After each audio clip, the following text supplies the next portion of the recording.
দেখো না উটটাকে, ইদা আনাখা আনাখা ও ইদা ইস্তানাখা ইস্তানাখা। ছোট বাচ্চাও যদি বলে বস তো হাতি উট বসা যায়, যদি বলে দাঁড়া তো দাঁড়ায়া যায়। অথচ মরুর জাহাজ, মরুভূমির জাহাজ হলো উট, 1 টন নিয়ে চলতে পারে, 1 টন। কিন্তু সে একটা বাচ্চার ইশারায় বসে, একটা বাচ্চার ইশারায় দাঁড়ায়। আল্লাহ বলে সব তোমার অধীন, সব আমার অধীন করলেন।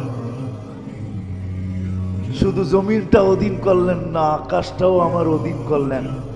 যদি অধীন না করতেন তাহলে কোনোদিন প্লেন উড়ানো সম্ভব হইতো না। বিশ্বাস হয় না? অধীন করছেন বিদায় উড়ানো যায়। সমুদ্র অধীন, সব অধীন, এমনকি ফেরেশতা পর্যন্ত আমাদের অধীন। এই বডিটা ফেরেশতা পরিচালনা করে। আপনাদের বিজ্ঞান তো ডেলি এক